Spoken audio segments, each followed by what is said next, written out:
Salam, saudara yang terkasih dalam nama Tuhan Yesus Kristus.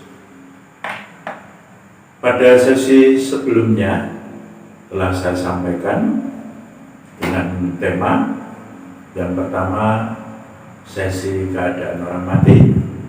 Lalu yang kedua, sesi kebangkitan pertama atau pengumpulan orang pilihan atau juga dikatakan pengangkatan. Yang ketiga yaitu sesi kerajaan 1000 tahun. Sekarang perkenankan saya akan menyampaikan sesi yaitu pengadilan akhir. Saudara yang terkasih, sebelum masuk ke sesi ini ada beberapa hal yang perlu saya tambahkan. Dalam kerajaan 1000 tahun bisa jadi umur manusia bisa tambah 1000 tahun. Alasannya apa? Karena dikatakan dalam 1000 tahun itu keadaannya tentram dan damai. Tapi karena situasi yang sangat tentram dan damai itu dinyatakan tidak ada sakit penyakit, mungkin hama pun tidak ada, sebab iblis dirantai selama 1000 tahun. Tetapi karena damai, rasanya cepat sekali. Jadi biasa orang yang dalam keadaan susah mungkin 1 hari rasanya 1000 tahun, tapi sebaliknya 1000 tahun rasanya seperti 1 hari, sebagaimana yang ditulis oleh Rasul Petrus. Sebelum masuk ke tema, saya ingin mengutip dari Jongko Joyoboyo yang menurut saya itu ada kemiripan dengan baik kerajaan 1000 tahun maupun ketika iblis dilepas terjadi perang besar, keadaan dunia menjadi semakin kacau balau. Hanya di Joyoboyo itu sekupnya di Pulau Jawa atau bisa jadi Indonesia, sedangkan Alkitab itu cukupnya dunia atau global internasional. Di dalam ramalan Joyoboyo tersebut berbunyi demikian: Sultan Rum atau Sultan Agabah atau Sultan Qutbah bisa jadi yang dimaksud adalah Tuhan Yesus. Mungkin juga di sana disebut sebagai Sultan Samsusen.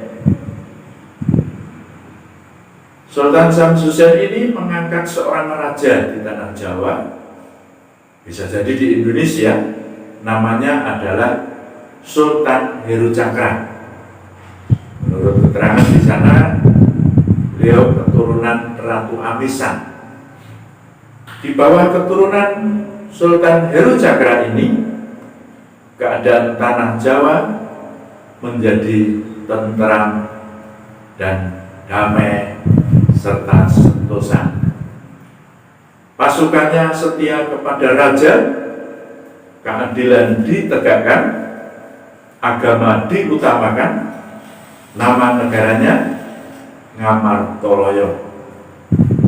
Negara aman dan sentosa sehingga keris parung atau pedang tidak berguna lagi, lebih baik ditukarkan dengan uleng-uleng campur baur, yaitu semacam jajan pasar, menunjukkan bahwa gemah limpahnya negara tersebut. Itu menurut Jongko Joyoboyo yang ditulis mengenai tentang kemakmuran yang terjadi di tanah Jawa. Bandingkan Mika 4 ayat 1 sampai 5 yang demikian bunyinya, akan terjadi pada hari-hari yang terakhir, gunung rumah Tuhan akan berdiri tegak mengatasi gunung-gunung dan menjulang tinggi di atas bukit-bukit. Bangsa-bangsa akan berduyun-duyun ke sana, dan banyak suku bangsa akan pergi serta berkata, mari kita naik ke gunung Tuhan, ke rumah Allah Yakub, supaya Dia mengajar kita tentang jalan-jalannya, dan supaya kita berjalan menempuhnya, sebab dari Sion akan keluar pengajaran, dari firman Tuhan dari Yerusalem. Ia akan menjadi hakim antara bangsa-bangsa dan akan menjadi wasit bagi suku-suku bangsa yang besar sampai ke tempat yang jauh. Mereka akan menempa pedang-pedangnya menjadi mata bajak, dan tombak-tombaknya menjadi pisau pemangkas, mungkin pisau dapur. Bangsa tidak akan lagi mengangkat pedang terhadap bangsa, dan mereka tidak akan lagi belajar perang. Tetapi mereka masing-masing akan duduk di bawah pohon anggurnya dan di bawah pohon aranya, dengan tidak ada yang mengejutkan, sebab mulut Tuhan semesta alam yang mengatakannya. Biarpun segala bangsa berjalan masing-masing demi nama Allahnya, tetapi kita akan berjalan demi nama Tuhan Allah kita untuk selamanya dan seterusnya. Saudara yang terkasih, dikatakan di sana, di dalam Jayabaya itu, kerajaan ini berumur 100 tahun. Jadi menurut saya kata 100 tahun ini ada kesamaan atau ada kemiripan dengan kerajaan 1000 tahun. Yang penting suasananya akan ada kemiripan itu. Ya, namanya aja ramalan, yaitu ramalan Jayabaya. Tapi ada kemiripan. 100 tahun ini masih dibagi menjadi 3 zaman. Apa itu? Yang pertama, Doromono atau Garamana, yang artinya luas. Sebab di waktu itu banyak orang yang luas pemandangannya, luas hatinya, memberikan ampunan dan rukun. Yang kedua, Watara, yang berarti sederhana. Di waktu itu banyak yang hidup dengan sederhana, sebab ketenteraman yang sudah merata. Lalu yang ketiga, Isaka, yang berarti pegangan. Mereka ingat kepada pegangan hidup, mencari ilmu ketenangan, setiap saat bermufakat ilmu. Jadi itu 100 tahun dibagi 3 menurut keterangan di sana. Dan sebagaimana yang digambarkan oleh Jayabaya, yang mirip sekali situasinya dengan kerajaan masa 1000 tahun di dalam Alkitab, seperti yang tertulis dalam Mika 4 tadi. Saudara yang terkasih, setelah situasi yang sangat tentram dan damai itu, dikatakan di dalam Wahyu 20 ayat 7-9, yaitu tentang iblis dilepas dan terjadi perang besar, atau mungkin bisa dikatakan perang dunia. Di Jayabaya ini juga diceritakan tentang datangnya Janja Laknat yang menggoda manusia. Dikatakan muncullah kuda sembrani yang dapat terbang, yang menendang ke kanan dan ke kiri, sehingga gunung-gunung pun hancur karenanya. Datang juga temannya yang bernama Kelabang Kures, juga jamak juja atau Gog dan Magog. Ditambah lagi munculnya Dabatulardi atau Jogolinglung. Mereka ini merusak dunia sebab tingkah dan pola tingkah laku manusia waktu itu sudah seperti tingkah binatang saja. Barisan pengerusak ini masih ditambah lagi dengan kedatangan celeng dan anjing hitam. Itu menurut Jayabaya. Kemudian Imam Adi datanglah yang berpakaian serba putih, dibantu oleh Rijalullah Gaib atau disebut juga Wali Gosul Alam 9, yang terdiri dari 1. Nabi Khilir, 2. Nabi Ilyas, 3. Nabi Armia, 4. Nabi Isa, 5. Nabi Said Umar Ibnu, 6. Syekh Wais, 7. Said Kanafia, 8. Syekh Senan, 9. Syekh Malaya. Mereka berperang melawan yang pertama-tama tadi. Jadi dari 9 usul alam ini melawan yang merusak bumi tadi. Saudara, peristiwa ini mirip sekali dengan Wahyu 20 ayat 7 sampai 9. Seperti yang saya bacakan tadi. Baik, itulah cuplikan saya dari buku Jayabaya, dan mari kita masuk ke ayat Alkitab yang mendasari tema yang saya sampaikan saat ini, yaitu sesi pengadilan akhir atau penghakiman akhir, atau bisa juga disebut kebangkitan total. Jadi kebangkitan itu ada 2 kali. Kebangkitan pertama pengumpulan umat pilihan, lalu kebangkitan kedua adalah kebangkitan total. Itu semua yang ada di perut bumi manusia itu dibangkitkan. Wahyu 20 ayat 3b. Kemudian daripada itu ia atau iblis akan dilepaskan untuk sedikit waktu lamanya. Lalu Wahyu 20 ayat 7 dan 8, dan setelah masa 1000 tahun itu berakhir, iblis akan dilepaskan dari penjaranya, dan ia akan pergi menyesatkan bangsa-bangsa pada keempat penjuru bumi, yaitu Gog dan Magog, dan mengumpulkan mereka untuk berperang, dan jumlah mereka sama seperti banyaknya pasir di laut.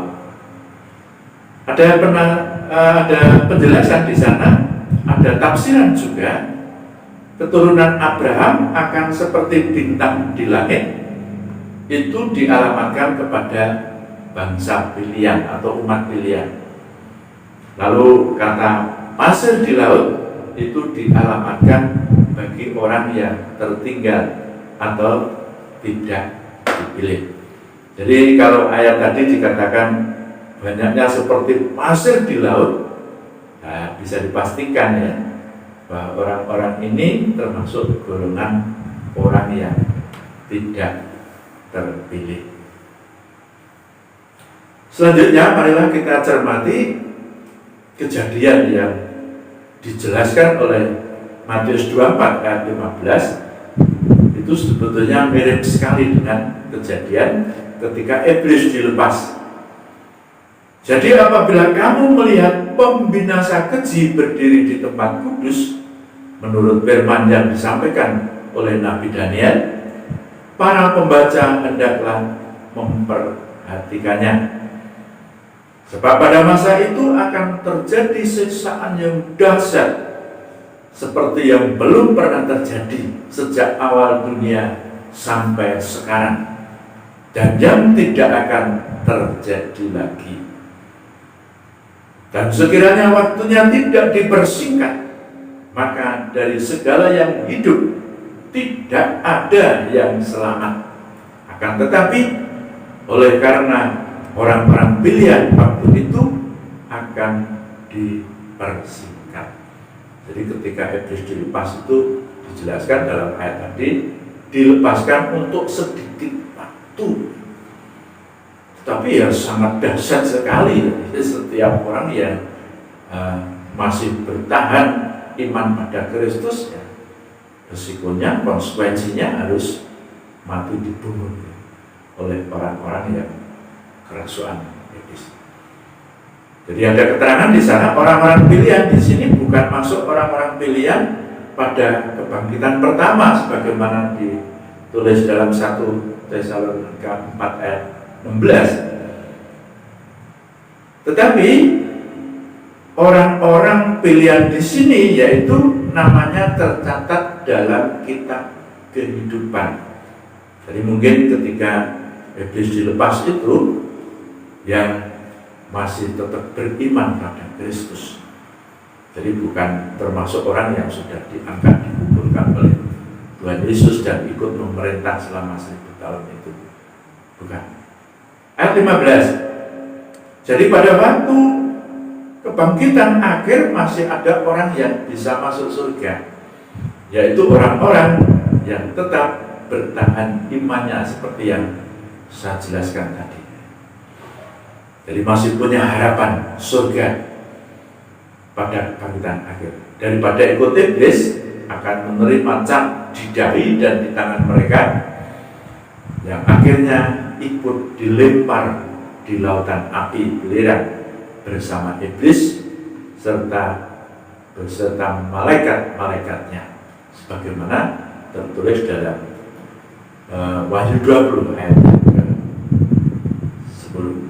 Saudara yang terkasih, bagaimana situasi ketika iblis dilepas itu digambarkan di dalam Matius 24 ayat 23 sampai yang ke-28. Demikian bunyinya. Pada waktu itu jika orang berkata kepada kamu, lihat Mesias ada di sini atau Mesias ada di sana, jangan kamu percaya. Sebab Mesias palsu dan nabi-nabi palsu akan muncul, dan mereka akan mengadakan tanda-tanda yang dahsyat dan mujizat-mujizat, sehingga sekiranya mungkin mereka menyesatkan orang-orang pilihan juga. Camkanlah, aku sudah mengatakannya terlebih dahulu kepadamu. Jadi apabila orang berkata kepadamu, lihat, ia ada di padang gurun, janganlah kamu pergi ke situ. Atau lihat, ia ada di dalam bilik, janganlah kamu percaya. Sebab sama seperti kilat memancar dari sebelah timur dan melontarkan cahayanya sampai ke barat, demikianlah pula kelak kedatangan Anak Manusia. Jadi kedatangan Anak Manusia atau kedatangan Tuhan Yesus itu seperti kilat memancar, dan itu disaksikan oleh seluruh dunia, oleh semua orang dari semua belahan bumi. Ini luar biasa. Jadi secara akal, secara ilmu itu sudah tidak mungkin lagi.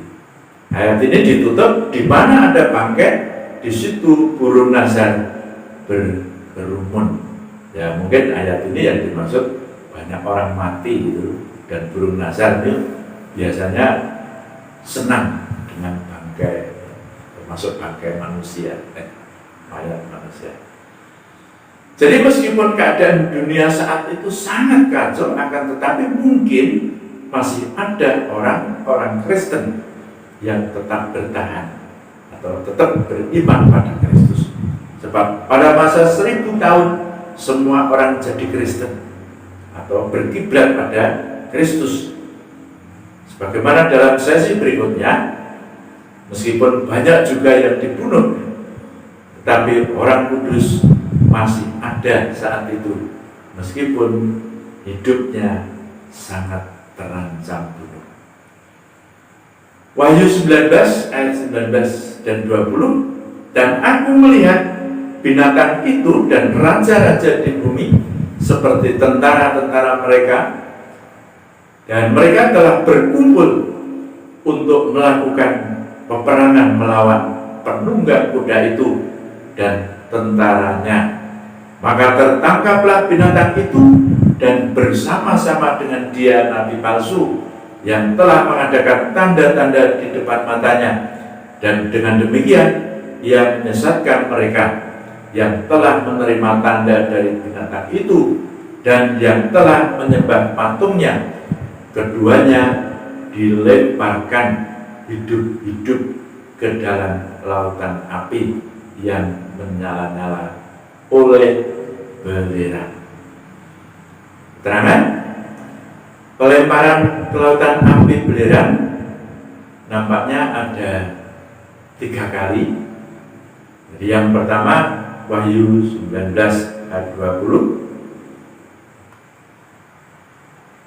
dan yang kedua Wahyu 20 ayat 20, yang ketiga Wahyu 20 ayat 15. Jadi pelemparan ke neraka itu ada 3 kali menurut ayat ini. Wahyu 19 ayat 21, dan semua orang lain dibunuh dengan pedang yang keluar dari mulut penunggang kuda itu, dan semua burung kenyang oleh daging mereka. Keterangan orang-orang yang terbunuh di sini nanti akan dibangkitkan bersama dengan kerajaan maut, lalu dilemparkan ke lautan api belerang. Jadi masih ada orang yang selamat nanti, atau orang yang masuk ke surga. Bandingkan Wahyu 20 ayat 14 dan 15. Tetapi orang-orang yang namanya tidak terdapat di dalam buku kehidupan, dia langsung dilempar ke lautan api. Itulah saudara yang terkasih, kurang lebih keadaan dunia termasuk di negara ini setelah iblis dilepas dari penjaranya, merupakan sebuah gambaran yang dimuat dalam ayat-ayat dalam Alkitab. Meskipun sekarang ini sudah banyak terjadi hal penyiksaan dan pembunuhan orang-orang pilihan, tapi sifatnya masih regional atau negara-negara tertentu. Tapi nanti setelah iblis dilepas, itu bersifat global, internasional. Jadi ada yang menafsirkan yang di Pertuan Agung itu akan berkuasa nanti. Siapa yang tidak mau menyembah yang di Pertuan Agung itu akan dibunuh. Selanjutnya, apa yang akan terjadi nanti menurut Wahyu 20 ayat 9? Maka naiklah mereka ke seluruh dataran bumi, lalu mengepung perkemahan tentara orang-orang kudus dan kota yang dikasihi itu. Tetapi dari langit turunlah api menghanguskan mereka. Saudara yang terkasih, ada keterangan 2 penafsiran di sini. Jadi yang pertama, tentara orang-orang kudus itu bisa jadi masih ada yang hidup, orang-orang yang masuk masa 1000 tahun ketika iblis dilepas. Tapi bisa juga orang-orang kudus di sini adalah orang-orang yang telah diangkat menjadi raja selama 1000 tahun bersama Yesus, ikut turun ke bumi menangkap iblis dan sekutunya. Dikatakan di sana ayat 9b, lalu mengepung perkemahan tentara orang-orang kudus dan kota yang dikasihi itu. Tetapi dari langit turunlah api menghanguskan mereka. Jadi menurut penafsiran saya itu, orang kudus bisa jadi ketika saat iblis dilepas itu masih orang yang bertahan pada Kristus, tetapi bisa jadi orang kudus di sini Yesus dengan pengikutnya turun dari surga, mau diperangi oleh iblis, tapi dinyatakan di sana ada api dari langit menghanguskan mereka. Ini kata lain bisa jadi Yesus menangkap iblis dan dilemparkan ke dalam lautan api, sebagaimana tertulis dalam Wahyu 20 ayat 10, dan iblis yang menyesatkan mereka dilemparkan ke dalam lautan api dan belerang, yaitu tempat binatang dan nabi palsu itu, dan mereka disiksa siang malam sampai selama-lamanya. Ayat tersebutlah yang menurut saya berkait sekali dengan ayat yang berbunyi, duduklah di sebelah kananku sampai kubuat musuh-musuhku atau musuh-musuhmu menjadi tumpuan kakimu. Tertulis dalam, ini awalnya di Mazmur 110 ayat 1 dan dilansir oleh Lukas 20 ayat 43, Kisah Rasul 2 ayat 35, Ibrani 1 ayat 13 dan Ibrani 10 ayat 13. Jadi banyak yang melansir dari ayat Mazmur 110 ayat 1 ini. Kata atau istilah tumpuan kaki itu bukan sekedar alas kaki, tapi itu sebuah istilah. Jadi setiap mengalahkan di dalam perang atau mungkin dalam zaman kerajaan, setiap yang kalah itu pasti diinjak kepalanya. Mungkin seperti zaman Aryo Penangsang melawan Sutowijoyo, itu sebetulnya Sutowijoyo sudah kalah, tapi karena Aryo Penangsang khususnya perutnya itu sudah dikerisnya lalu suruh mencabut, ya akhirnya Aryo Penangsang yang kalah. Tetapi Sutowijoyo kepalanya sudah diinjak oleh Aryo Penangsang. Itu menurut ceritanya. Peristiwa tersebut merupakan puncak dari misi Kristus, yaitu mengalahkan iblis.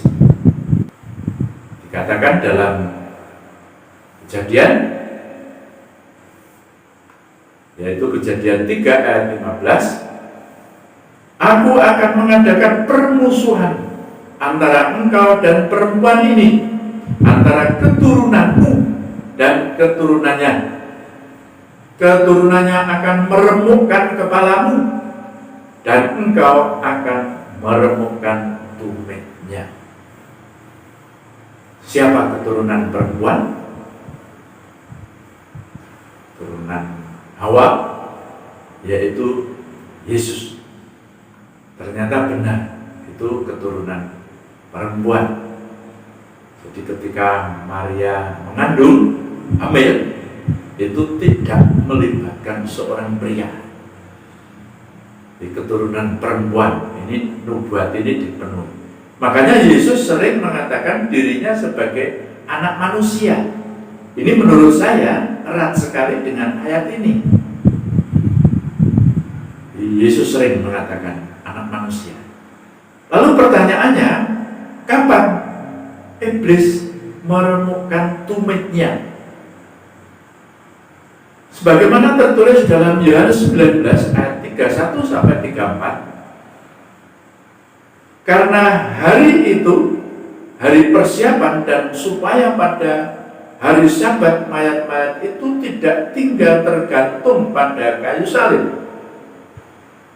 Sebab Sabat itu adalah hari yang besar, maka datanglah orang-orang Yahudi kepada Pilatus dan meminta kepadanya supaya kaki orang-orang itu dipatahkan dan mayat-mayatnya diturunkan.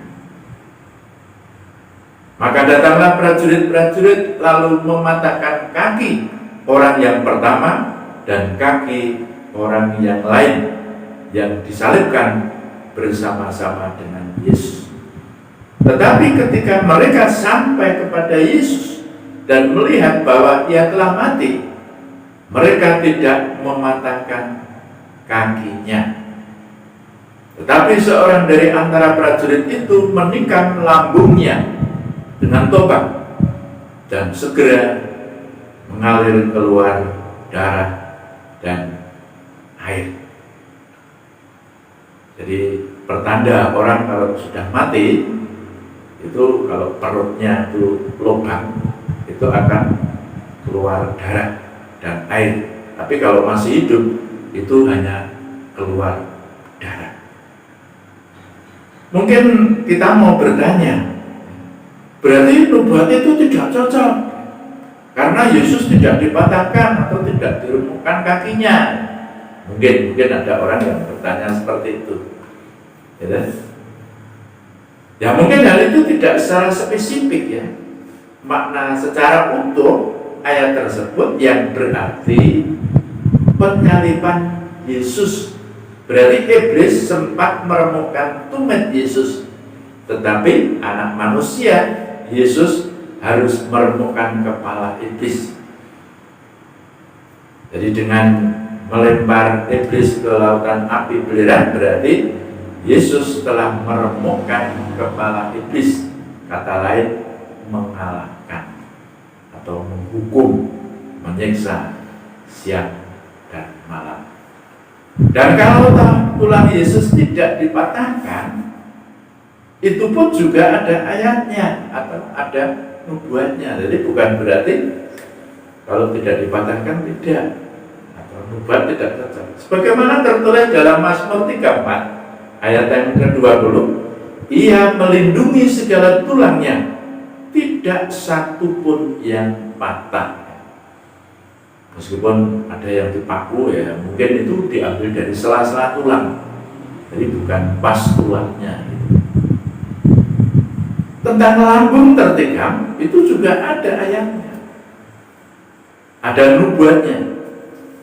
Sebagaimana tertulis dalam Yesaya 53 ayat 5, tetapi Dia tertikam oleh karena pemberontakan kita, Dia diremukkan oleh karena kejahatan kita.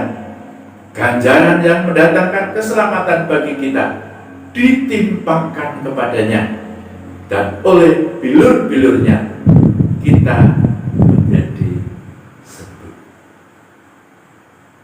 Saudara, saya pernah memposting di Facebook, saya kasih judul Tuhan menciptakan manusia, salah satunya adalah untuk saksi kejahatan iblis, yaitu dengan dasar ayat dari Wahyu 12 ayat 7 sampai 9, bisa dibandingkan di Yeskiel 28 ayat 12 sampai 19.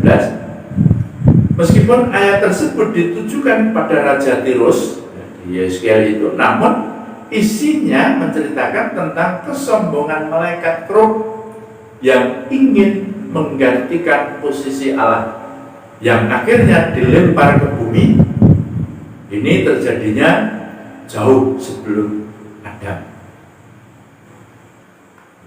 atau paling tidak sejak kejatuhan manusia, sebagaimana di Kejadian 3 ayat 15, sehingga semua keturunannya jatuh dalam dosa.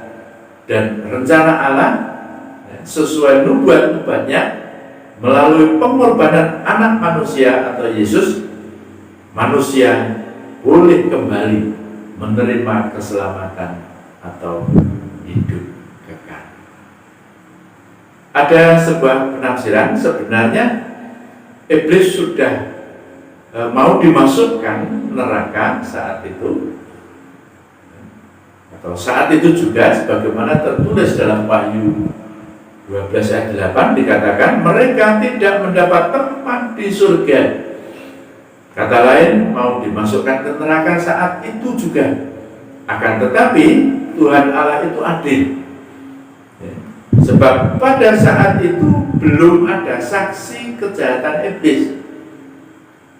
Oleh karena itu Tuhan Allah menciptakan manusia tujuannya untuk menjadi saksi kejahatan iblis itu.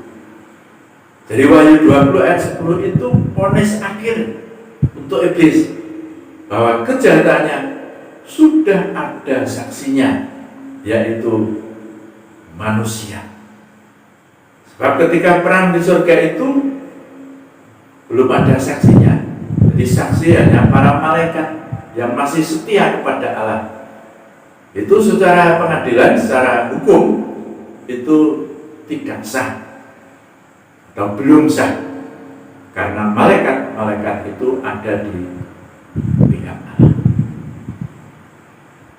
Jadi pengadilan tidak dibenarkan kalau ada saksi dari sepihak, tetapi kalau ada dari pihak lain, yaitu manusia, sah pengadilan itu. Jadi itulah tafsiran saya mengenai Tuhan Allah menciptakan manusia, salah satunya untuk dijadikan saksi kejahatan iblis. Dan ada tafsiran bahwa iblis itu terjadi dari malaikat yang memberontak, dan jumlahnya sepertiga penduduk surga, sebagaimana tertulis dalam Wahyu 12 ayat 3 dan 4a. Jadi ekornya menyeret sepertiga bintang-bintang di langit. Jadi kata sepertiga bintang di langit berarti sepertiga penduduk surga. Secara matematik bisa dibandingkan kalau di bumi ini penduduknya katakanlah 7 miliar. Misal satu bintang atau satu planet itu penduduknya sama seperti di bumi 7 miliar, kali sepertiga bintang-bintang di langit.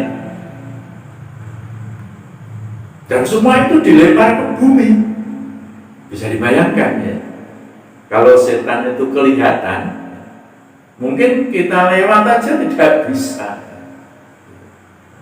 Seperti ketika Yesus menyembuhkan orang kesurupan di Gadara, ketika ditanya, namamu siapa? Jawabnya apa? Legion, atau yang berarti ribuan. Jadi satu orang yang kerasukan itu ternyata sudah ribuan yang masuk. Saudara yang terkasih, mari kita lanjutkan proses berikutnya yang berkaitan dengan tema pengadilan terakhir atau kebangkitan total.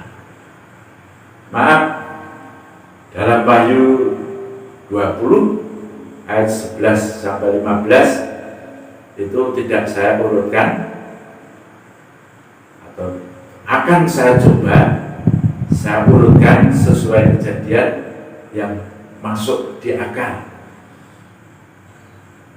Saya awali dari ayat 12 yang berbunyi demikian. Di Wahyu 20 ayat 12, dan aku melihat orang-orang mati besar dan kecil berdiri di depan tahta itu, lalu dibuka semua kitab, dan dibuka juga sebuah kitab lain, yaitu kitab kehidupan. Dan orang-orang mati dihakimi menurut perbuatan mereka, berdasarkan apa yang tertulis di dalam kitab-kitab itu. Saudara, dari dasar ayat ini berarti ketika iblis dilempar ke dalam lautan api belerang bersama malaikat-malaikatnya dan orang-orang yang menerima cap tanda di dahi dan di tangannya. Jadi ayat 10 berarti orang-orang sudah mati semua, besar kecil, dari ayat ini. Jadi semua orang sudah mati.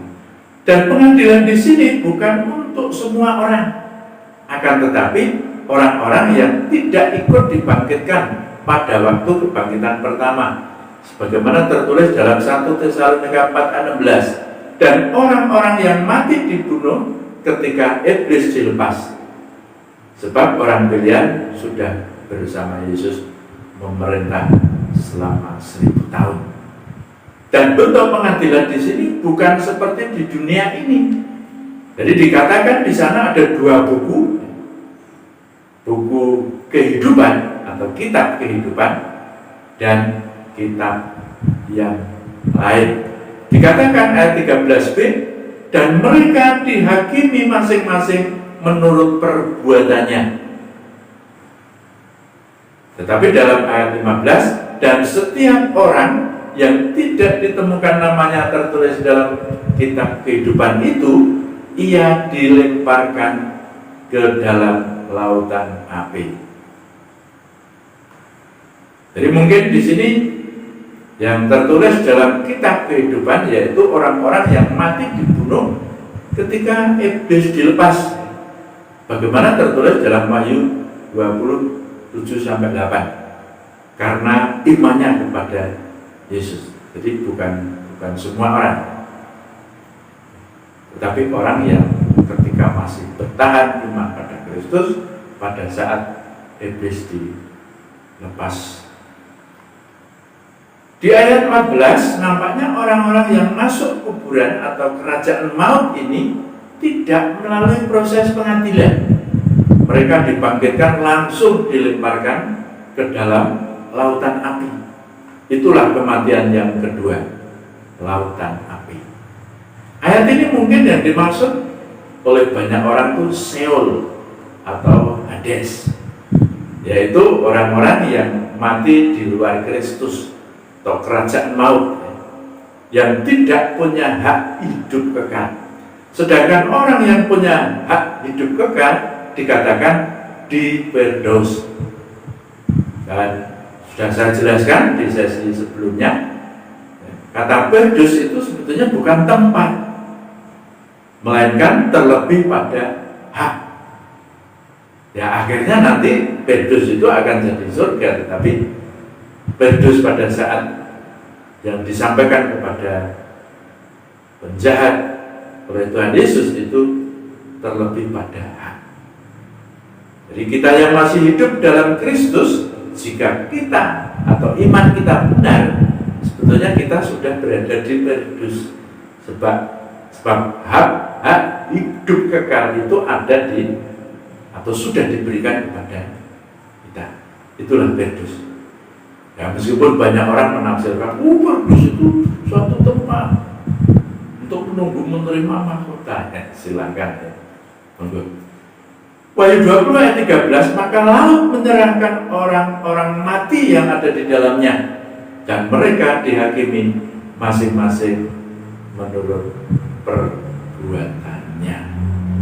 Ayat ini berfungsi ganda.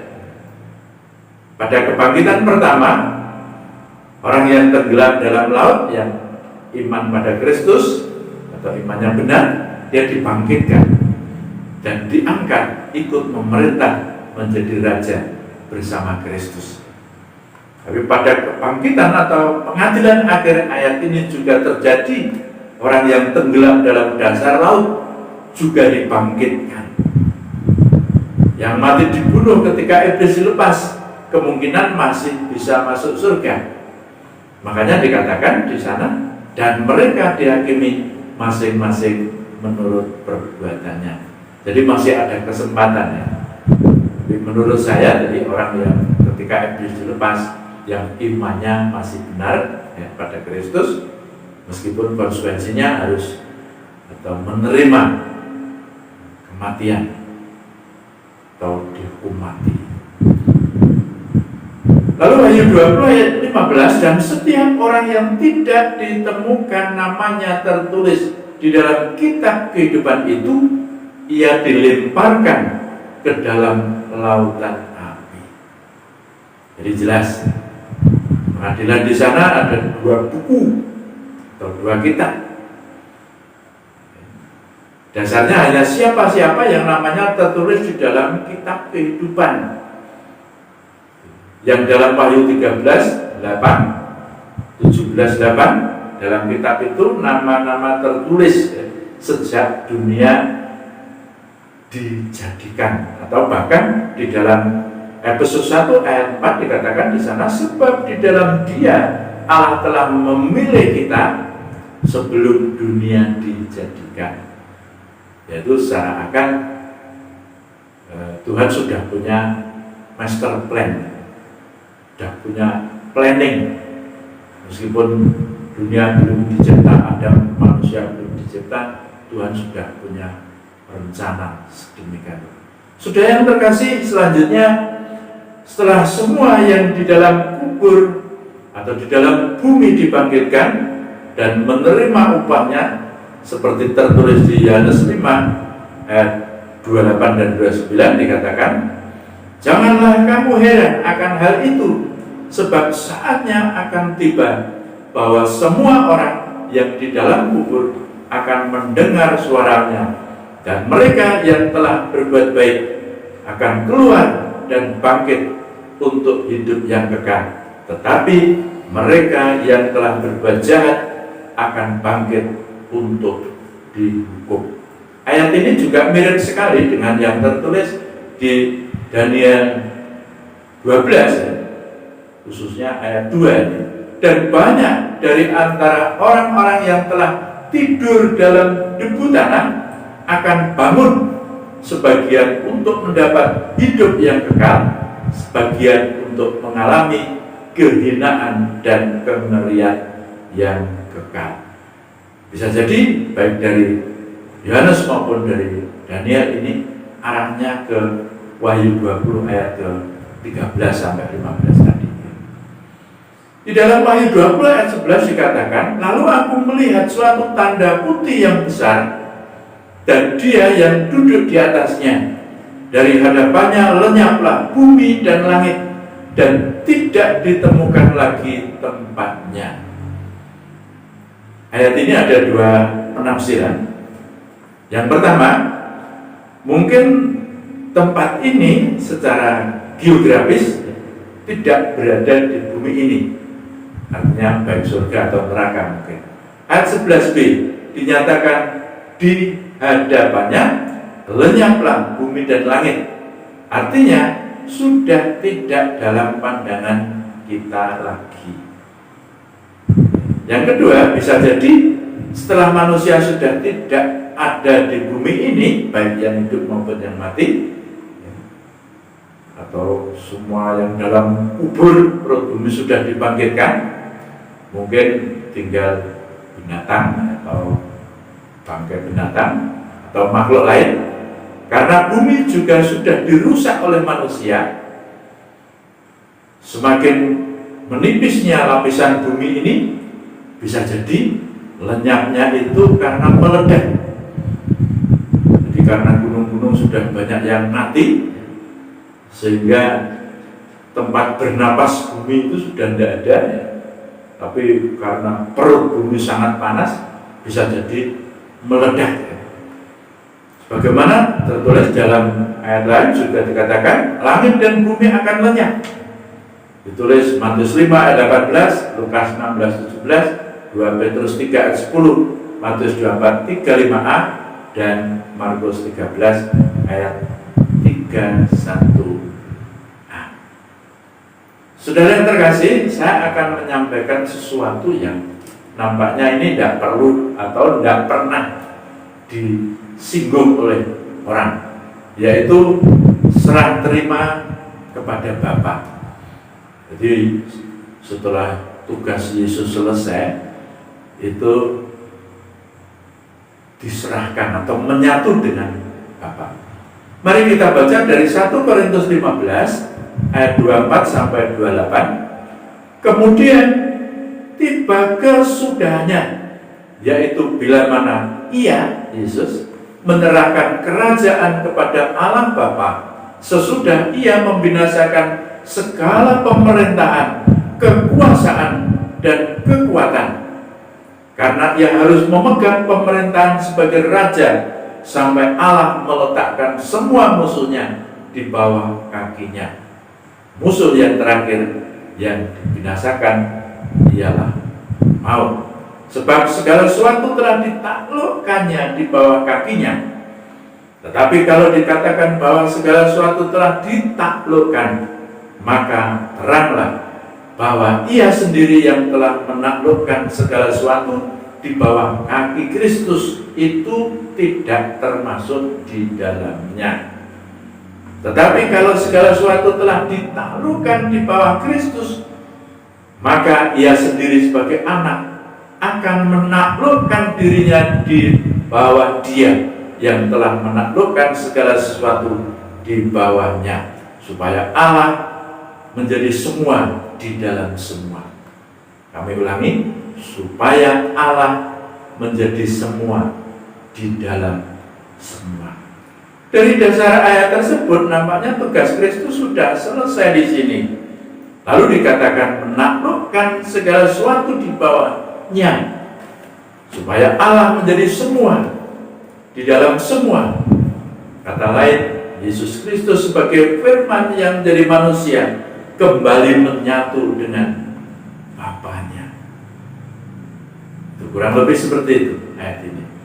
Lalu saudara yang terkasih, sebagaimana kita pahami tentang surga, saya kira saudara semua, Bapak Ibu yang terkasih sudah paham sebagaimana tertulis dalam Wahyu 21, Wahyu 22, Matius 22 ayat 30, Lukas 20 ayat 34 sampai 36, Wahyu 3 ayat 12b, digambarkan di sana sebagai Yerusalem yang turun dari surga. Ya, meskipun ada yang menafsirkan seolah turun dari surga ya, kota Yerusalem, tapi ayat ini maksudnya menceritakan tentang surga. Lalu neraka, sebagaimana tertulis dalam Matius 14 ayat 51b, 25 ayat 30, di sanalah akan terdapat ratapan dan kertak gigi. Matius 25 ayat 46a, dan mereka ini akan masuk ke tempat siksaan yang kekal. Yohanes 5:29b, tetapi yang berbuat jahat akan bangkit untuk dihukum. Ya. Dan meskipun saya pernah ketemu seorang gembala, katanya neraka juga ada. Oh, itu hanya untuk menakut-nakuti, ya silakan. Ya. Tapi dari dasar banyak ayat ini, saya kira surga dan neraka itu ada. Wahyu 21 ayat 8, tetapi orang-orang yang tidak percaya, orang-orang keji, orang-orang pembunuh, orang-orang sugal, tukang-tukang sihir, penyembah-penyembah berhala, dan semua pendusta, mereka akan mendapat bagian mereka di dalam lautan yang menyala-nyala oleh api dan belerang. Inilah kematian yang kedua. Dan masih banyak ayat lain yang menjelaskan tentang neraka atau nyala api atau hukuman kekal. Demikianlah saudara, Bapak Ibu semua yang terkasih, yang bisa saya sampaikan dalam sesi ini, yaitu sesi pengadilan akhir. Semoga bermanfaat. Ya, atau paling tidak ini hanya untuk sharing saja. Yang punya pendapat lain silakan. Apabila ada salah ucap, ya, mohon dimaafkan. Tuhan Yesus memberkati. Amin. Sungguh besar setiamu,